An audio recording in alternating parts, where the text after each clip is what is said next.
Ito ang Presidential Broadcast Service. Radyo Pilipinas. Radyo Publiko ng Bagong Pilipinas para sa Bagong Pilipino.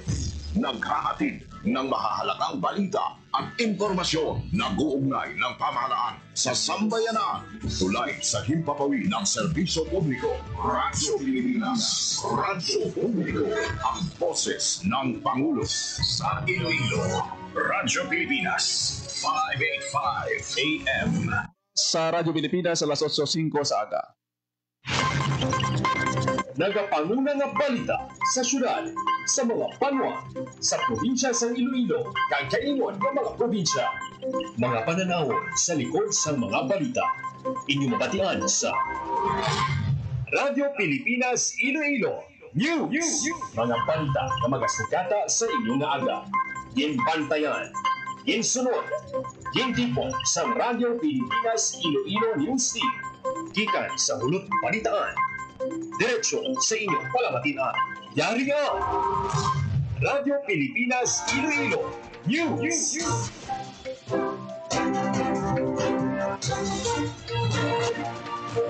Mayong aga Pilipinas, good morning Western Visayas, welcome sa Radyo Pilipinas News. Sa buong adlaw sa Martes, September 16, tuig 2025. Ako ang inyong tagbalita, Junel Baclay, kagkaroon sa aton balantayan kag mainit ng mga pangulong dinalaan.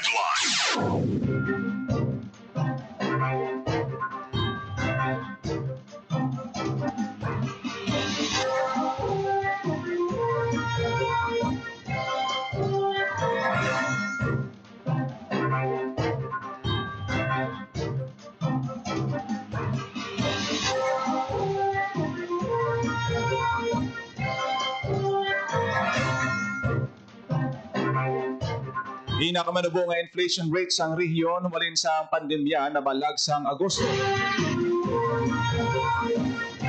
Pag-produce ang rice Mingo Meal insugura na sa Nutrition Council facilities ng syudad. Supplies ng kuryente sa Boracay Island kay makaiping nga banwa nagbalik na. St. Martin de Porres Parish sa Masin, Iloilo, kag Rural Health Unit naghiwat sang medical mission. Magbukas ang Artisanias de Iloilo, gindugukan sang mga Ilonggo. LGU Iloilo kag West Visayas State University subong man CPU nagpirma sang MOA para sa proyekto sa pag-amdig sang palibot. Oras sa Radyo Pilipinas alas 8:07 sa aga kagkaron sa detalye na sa aton mga balita lokal. Radyo Pilipinas. Radyo Pilipinas News. Nabalhag sa Western Visayas sa Agosto ang pinakamanubo nga headline inflation rate tumalin sa pandemya. Sandig sa report sa Philippine Statistics Authority Western Visayas ang rehiyon may arasing 0.3% nga inflation rate sa Agosto tuig 2025 nga mas manubo sa 0.6% sa Hulyo 2025 kag sa 5% sa Agosto 2024. Lakip sa mga commodity group nga nag-amot sa pagnubo sa headline inflation sa rehiyon ang housing, water, electricity, gas, kag other fuels, kag food and non-alcoholic beverages. Dugang pa sa PSA, mas manubo ang inflation rate nga nakitaan sa alcoholic beverages, ang tobacco furnishings, household equipment, kag routine household maintenance health information, kag communication, recreation, sport and culture, kag education services. Mas mataas naman ang inflation rate kag nawalag sa index ang restaurants and accommodation services kag transport. Wala naman sang pagbago ang inflation rate sa clothing, kag footwear, financial services, kag personal care, subong man miscellaneous goods and services. Ang regional average inflation halin Enero tubtob Hulyo 2025 nagnubo sa 1.7%. Ang Western Visayas ulihi nga nagbalag sang negatibo nga inflation sang October 2019 nga mayara sing 0.1%. Radyo Pilipinas. Radyo Pilipinas News. Mga grupo nga magapatigayon sang rally ginahinyo sang ICT Team O nga mag-apply sang permit. Radyo Pilipinas. Radyo Pilipinas. Sa balita. Ginpangabay ni Iloilo City Transportation Traffic Management Office kag Posmo Chief Retired Colonel Odorico Garbanzos nga magproseso sang permit ang mga grupo nga luyag magpatigayon sang rally. Kasunod sa anunsyo sa pila ka organisasyon sa paghiwat sang rally sa kay Garbanzos, idagin na respeto ang ilang kinamatarong nga makapautuas ng sentimiento apang dapat sundon ang layi, labi na sa pag-secure sa permit. Hindi palipod may mga dalanon kag ruta may himuapektuhan kag importante ang koordinasyon sa aktibidad sa otoridad. Makabigman nga law-abiding kag peaceful ang mga nagliligad nga rally sa Iloilo City. Bangod sa koordinasyon sa otoridad kag nagalawom si Garbanzos ngini ang mapabiling nga maninong kag hindi bayolente. Lakip man sa ginandaan ang posibilidad sa pag-upod sa pila ka transport group sa ginapanawagan nga untat biyahe kag ini ang ginapreparahan man sa ICT team o kag ICPO. Matandaan nga pila ka grupo nagpayag sang interes nga mag-upod sa hiwaton nga rally sa maabot ni Setyembre 21, bagay nga ginandaan sa otoridad kag lokal nga panguluhan. Para sa Bagong Pilipinas, Junel Baclay, Radyo Pilipinas, Radyo Public. Radyo Pilipinas. Radyo Pilipinas News. Sa iban pa nga balita, mga outstanding teen center sa probinsya sa Iloilo padunggan sa giniwat nga 2025 Provincial Teen Center Day. Radyo Pilipinas. Radyo Pilipinas. Detalye sa balita ni Marian Grace Ereñeta. Padunggan ang mga ginakabing nga outstanding teen center sa probinsya sa Iloilo sa giniwat nga 2025 Provincial Teen Center Day. Sa bukod tanging center category A, hinkinala bilang kampyon ang teen center sa Dueñas. First runner-up ang Carles kag second runner-up ang Pavia. Sa Category B, kampiyon ng teen center sa Concepcion. First runner-up ang Bingawan kag second runner-up ang Potocan.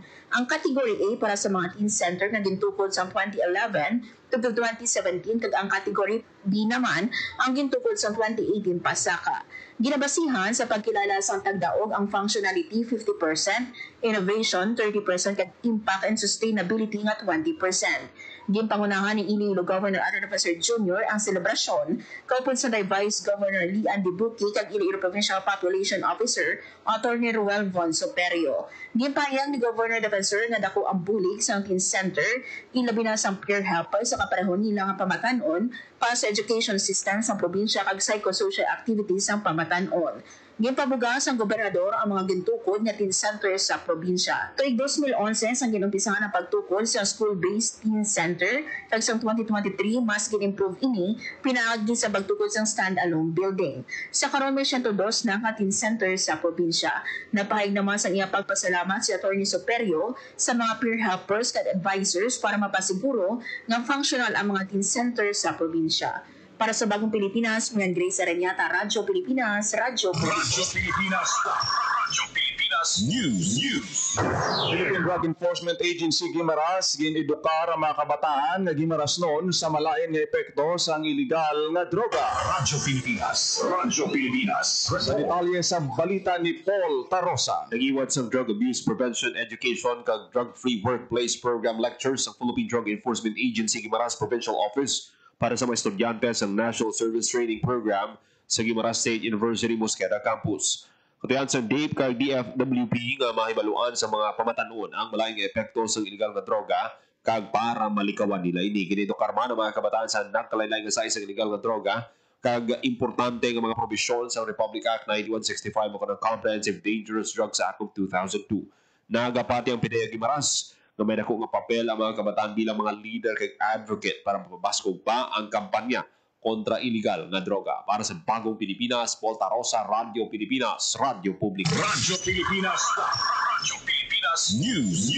21 ka mga police auxiliary ginpaidalom sa training orientation sang ICPO kag sang POSMO para sa pagpasanyog sang kampanya sa seguridad. Radyo Pilipinas. Radyo Pilipinas. Sa detalye sang pagpaidalom sa paghana sa orientation ng 21 ka police auxiliary personnel sa Public Order and Safety Management Office agud makabulig suporta sa anti-petty crime kag street crime operation sa syudad sang Iloilo.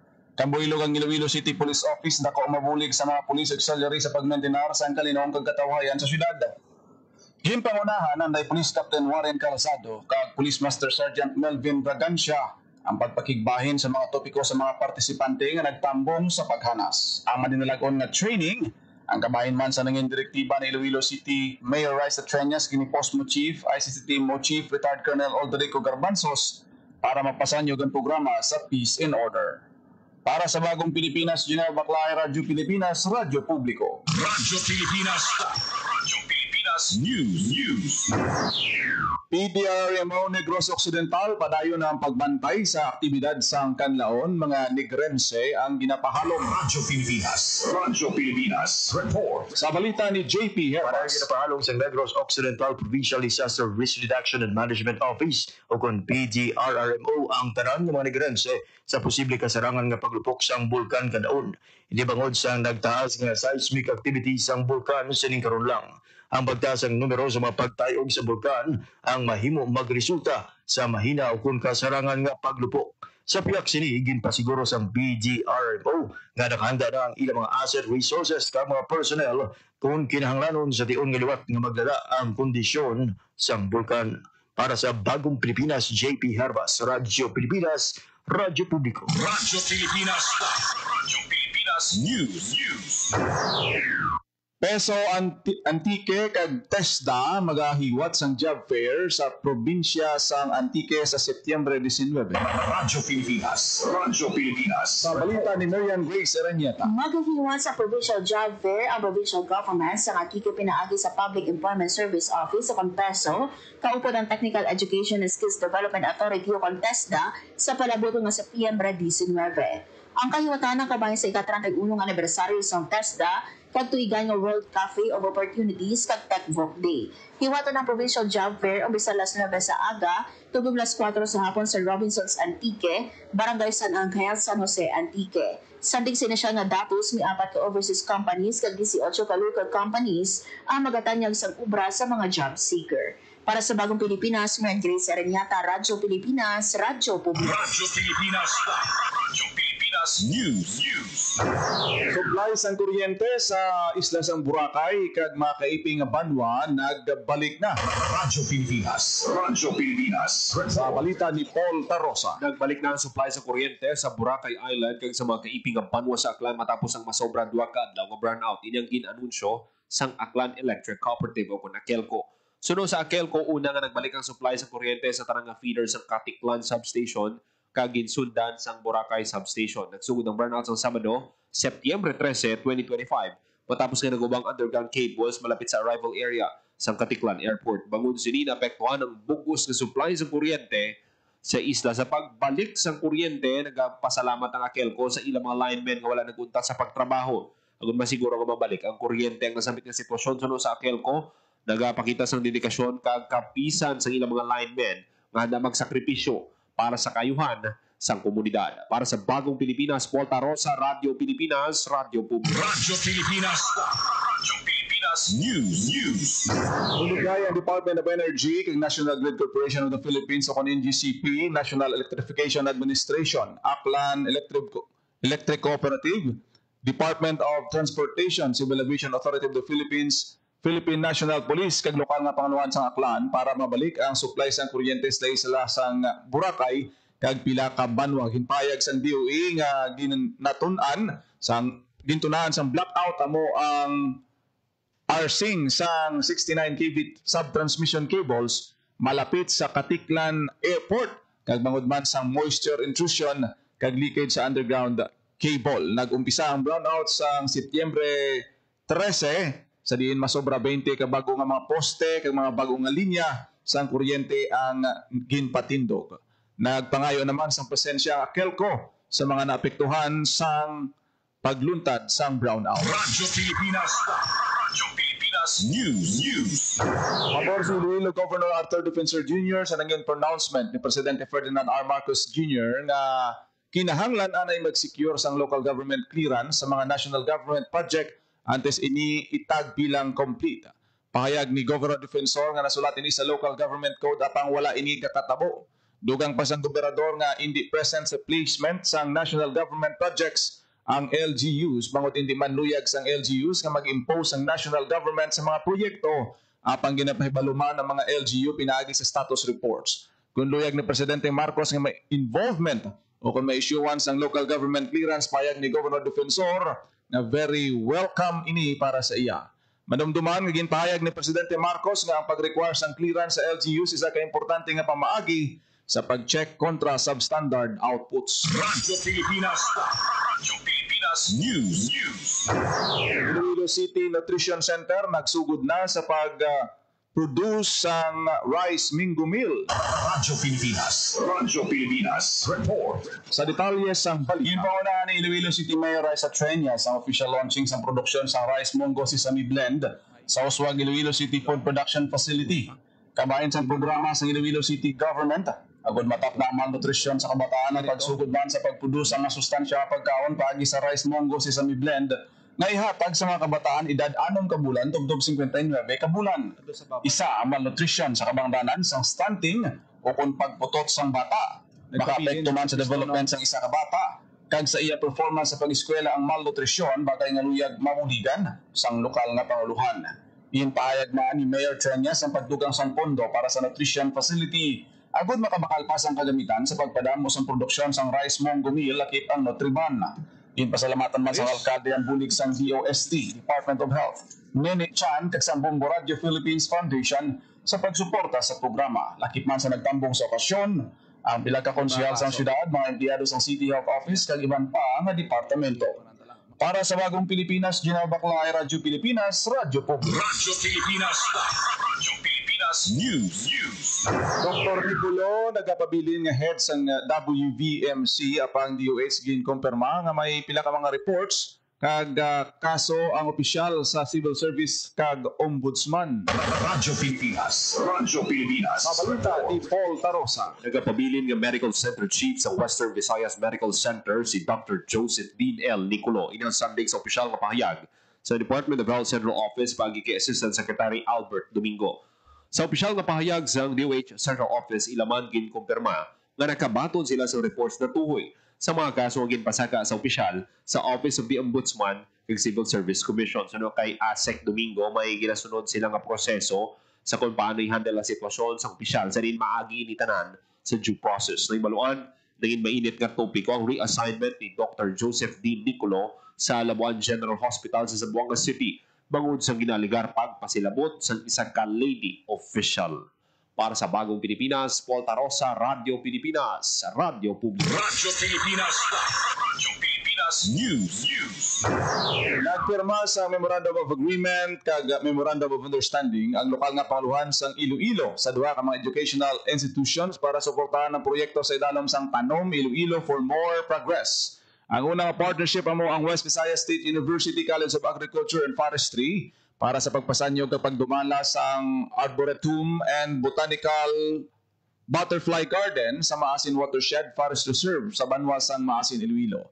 Ang ikaduha mo ang Central Philippine University para naman sa pagtukod sang Center for Mangrove and Marine Biodiversity Conservation sa sitio Panuson, Barangay Nabitasan, Liganes, Barangay Dangulaan, Anilaw, kag Barangay Kulasi, Ahoy.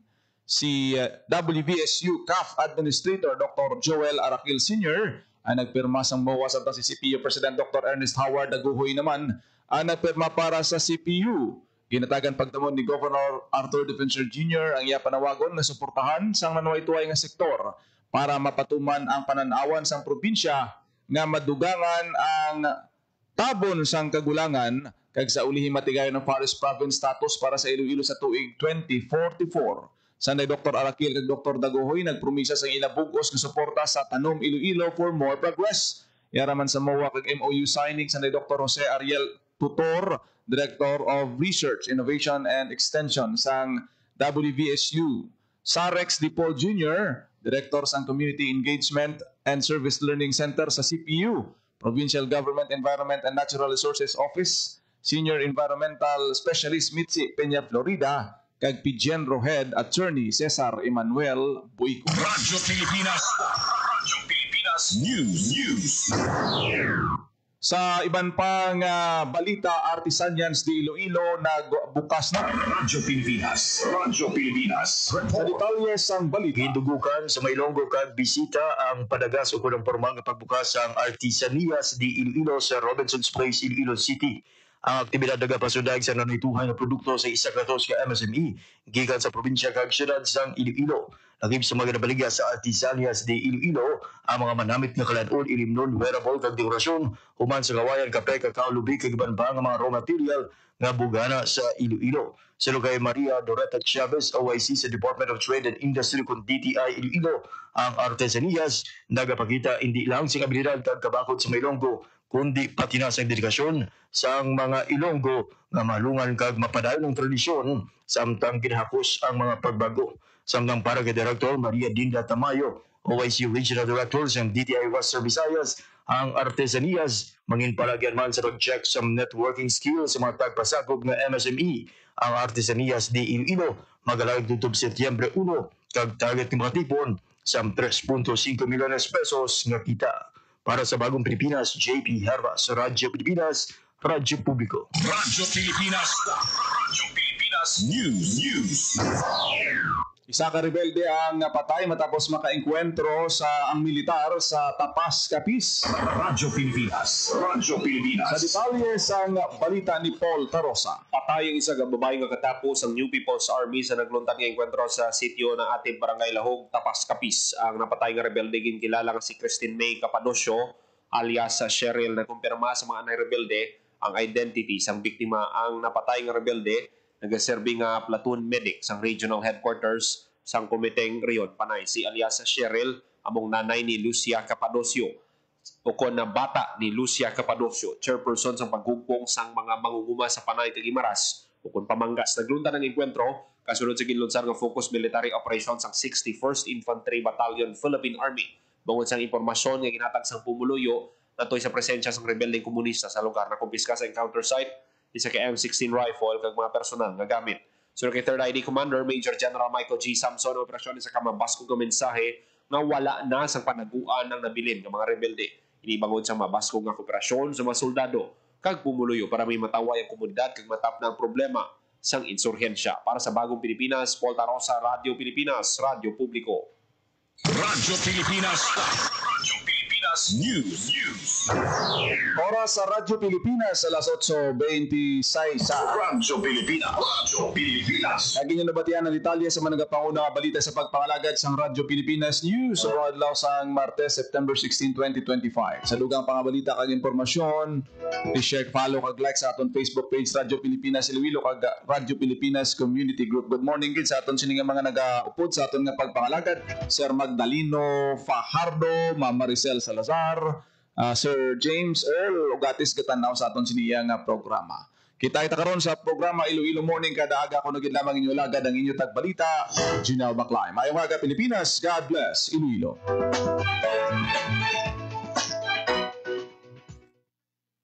Sa himpapawid ng serbisyo publiko, ang Presidential Broadcast Service, Radyo Pilipinas, Radyo Publiko. Radyo Pilipinas. Radyo Publiko. Kinilala ng pang-international at prestigyosong Asia Pacific Broadcasting Plus Awards 2025 para sa kategorya ng Government Streaming. Ito ay dahil sa epektibo nitong pagsasanib ng mga tradisyonal na media tulad ng telebisyon, radyo at print para masabayan ang mabilis na pag-inog ng mundo ng digital at social media tungo sa mas epektibong paghahatid ng mahahalaga at napapanahong mga impormasyon sa mamamayang Pilipino. Kinilala rin ang Radyo Pilipinas dahil sa patuloy na pag-akyat ng rating. Ngayon ay matatag sa pang-4 na pwesto sa Mega Manila ayon sa pinakahuling Nielsen Radio Audience Measurement Survey. At sa social media, nakamit ang higit 2,000% pagtaas ng bilang ng mga sumusubaybay sa Radyo Pilipinas page sa unang bahagi ng 2025.